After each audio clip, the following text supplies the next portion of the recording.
अस्सलाम वालेकुम स्टूडेंट्स, उम्मीद है आप लोग ठीक होंगे। तो आज की जो हमारी एक्सरसाइज है उसका आपने सब टाइटल में देख लिया होगा। एक्सरसाइज 2.3 का क्वेश्चन नंबर 1 जो आज की एक्सरसाइज में हम करेंगे। तो इस क्वेश्चन में वो कह रहे हैं कि find the characteristics of the following number, यानी कि आपने क्या करना है, आपने जो करैक्टरिस्टिक है यानी कि जो आपके पास गिवन वैल्यूज़ होंगी उसके अंदर आपने क्या करना है, आपने सिंपल उसके करैक्टरिस्टिक यानी कि उसका जो पॉइंट है उसको चेंज करके और उसका अपने करैक्टरिस्टिक फाइंड करना है। करैक्टरिस्टिक बेसिकली कहते हैं जो पावर होती है उसको करैक्टर कहते हैं, ठीक है। और वही जो पावर है उसको करैक्टर कहेंगे और वही उसका आंसर होगा। तो बाकी मज़ीद हम आगे वीडियो में आपको शो करवाते हैं कि हमने किस तरह उसको सॉल्व किया है। तो आगे देखते हैं जी स्टूडेंट्स। तो इस एक्सरसाइज के जो क्वेश्चन नंबर 1 है इसमें वो कह रहे हैं कि find the characteristics of the following number, यानी कि आपने एक चीज़ फाइंड करनी है वो है करैक्टरिस्टिक्स। किसी भी जो आपका कोई भी क्वेश्चन है जिसमें आपको बोला जाए कि आपने करैक्टरिस्टिक उसका फाइंड करना है, तो उसको फाइंड करने का सिंपल बहुत आसान तरीका है। तो इसका क्वेश्चन नंबर 1 का फर्स्ट पार्ट जो है वो हमारे पास है 5287, ये हमारे पास गिवन वैल्यू है जिसका हमने करैक्टरिस्टिक फाइंड करना है। तो करैक्टरिस्टिक फाइंड करने का जो सबसे आसान तरीका वो ये है, देखें कोई भी गिवन नंबर है, जैसे अब ये 5287 ये हमारे पास गिवन वैल्यू है। तो इसका जो हमने करैक्टरिस्टिक फाइंड करना है, तो करैक्टरिस्टिक इसका फाइंड करने के लिए हम क्या करेंगे, देखें कोई भी वैल्यू है ना जिसके अंदर कोई डेसिमल यानी कि कोई पॉइंट नहीं है, डेसिमल मतलब पॉइंट, तो जिसके अंदर कोई पॉइंट नहीं है तो इसका मतलब है कि उसका पॉइंट यहाँ पे लास्ट में लाई कर रहा है। तो हमने क्या करना है, सिंपल इस पॉइंट को मूव करवाना है फर्स्ट नॉन ज़ीरो डिजिट के बाद। फर्स्ट नॉन ज़ीरो डिजिट यानी कि जो ज़ीरो ना हो, ज़ीरो के अलावा 1 हो, 2 हो, 3 हो, 4 हो, 5 हो, कोई भी नंबर हो, वहाँ पे हमने इसको मूव करवाना है, ठीक है। जब भी किसी वैल्यू के अंदर आपको पॉइंट नहीं दिया जाएगा तो इसका मतलब है कि उस वैल्यू का पॉइंट लास्ट में लाई कर रहा है, उसको हमने मूव करवाना है फर्स्ट नॉन ज़ीरो डिजिट के बाद। जैसे अब यहाँ पे देखें, यहाँ पे फर्स्ट नंबर है 5, तो ये यानी कि ज़ीरो नहीं है ना, तो यानी कि ज़ीरो से बड़ा नंबर है तो नॉन ज़ीरो हुआ, इसलिए हमने यहाँ से इसको मूव करवाया इसके आगे। तो यहाँ पे हम कुछ इस तरह लिखेंगे 5 पॉइंट और आगे ये जो नॉन ज़ीरो डिजिट वैल्यूज़ हैं 287, इस तरह लिख के मल्टीप्लाई करेंगे 10 से, और जितनी दफ़ा हमने पॉइंट को मूव करवाया यानी कि 1, 2 और 3 दफ़ा मूव करवाया उतनी हमने ऊपर पावर लिख देनी है, ये पावर है। और ये हमारा ये जो ऊपर पावर है 3, ये हमारा characteristic is equal to 3 answer. ये हमारे पास आंसर और ये इसकी करैक्टरिस्टिक फाइंड किया है। अब हम इसका पार्ट 2 करते हैं। इसका पार्ट 2 है 59.28, इसका पार्ट नंबर 2 है। तो इसका हम क्या करेंगे, देखिए यहाँ पे जो हमने फर्स्ट क्वेश्चन किया उसके अंदर हमारे पास पॉइंट नहीं गिवन था, वो हमने पॉइंट खुद यहाँ पे लगाया।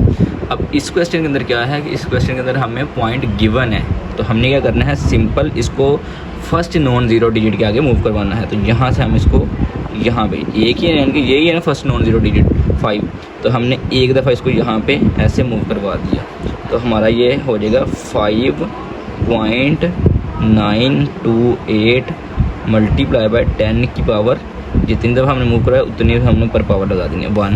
तो ये हमारा जो 1 ऊपर पावर है ये हमारा आंसर है 1, CH is equal to 1 answer, ठीक है। इसके बाद इसका पार्ट नंबर 3 है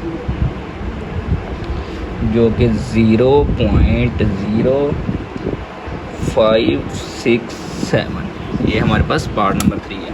अब देखिए यहाँ पे क्या चीज़ है, यहाँ पे जो चीज़ एक चेंज है वो ये है कि आपको एक तो पॉइंट तो गिवन है, लेकिन पॉइंट यहाँ पे हमने मूव करवाना है फर्स्ट नॉन ज़ीरो डिजिट के बाद। तो हमने जब हमने पॉइंट यहाँ से इधर आएंगे ना, यहाँ पे एक चीज़ आपने याद करनी कि जब आपने पॉइंट को, ये समझो पॉइंट है, पॉइंट को जब आपने लेफ़्ट मूव करवाना है लेफ़्ट, तो तब आपका पॉजिटिव पावर आएगी, ठीक है, पॉजिटिव पावर।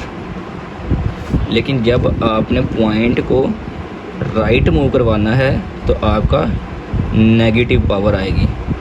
ठीक है, ये जो चीज़ें आपने याद रखनी है कि जब आपने लेफ़्ट की तरफ जाना है for left and for right, तो जब आपने राइट जाना है तो नेगेटिव वैल्यू, जब आपने लेफ़्ट जाना है तो पॉजिटिव वैल्यू आएगी। ठीक है, तो अब ये देखें, अब यहाँ पे इस क्वेश्चन के अंदर क्या है, आपको पॉइंट तो ऑलरेडी गिवन है, तो आपने पॉइंट को मूव करवाना है फर्स्ट नॉन ज़ीरो डिजिट के बाद, यानी कि ये यहाँ पे लाई करेगा, फर्स्ट नॉन ज़ीरो डिजिट के बाद यहाँ पे लाई करेगा। ठीक है, तो ये देखें, ये अब राइट की तरफ मूव हो रहा है, तो जब राइट की तरफ मूव होगा तो हमारी पावर क्या आएगी, नेगेटिव में आएगी। तो इसको पहले हम लिख लेते हैं, फर्स्ट नॉन ज़ीरो डिजिट हमारे पास 5 है, 5 पॉइंट ये मूव यहाँ होगी, यहाँ पे आता है 5.67, इस तरह लिख लिया, मल्टीप्लाई बाय 10 की पावर, ये देखें एक दफ़ा और दो दफ़ा मूव हुआ, ऊपर 2 दफ़ा ऐसे लगा, पावर 2 लिख दी। और ये देखें राइट की तरफ मूव है, तो यहाँ पे हमने साथ माइनस का साइन लगाएंगे। ठीक है,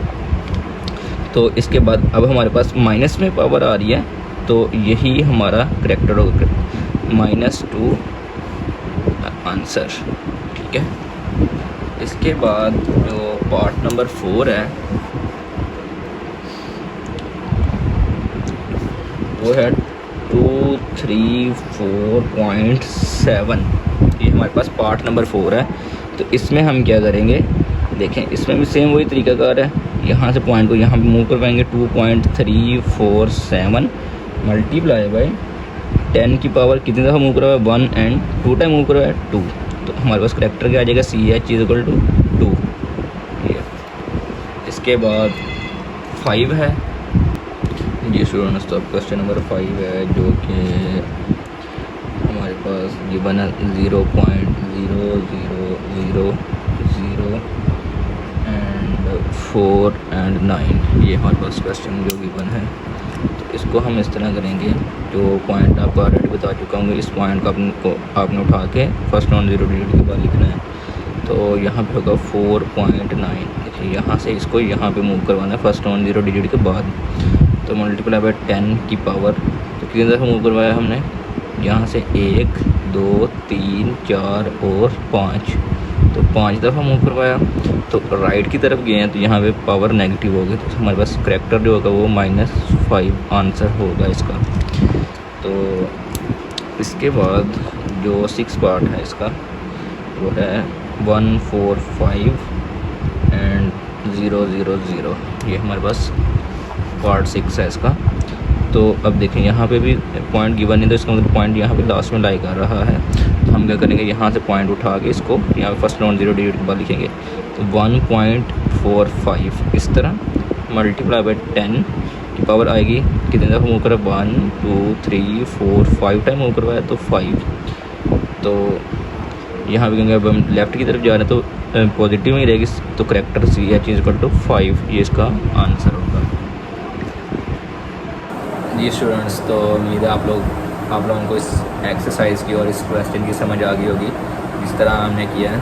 तो इसी तरह हमारे साथ रहिए और इस तरह की वीडियोज़ आती रहेंगी और आप लोग इससे फ़ायदा हासिल कर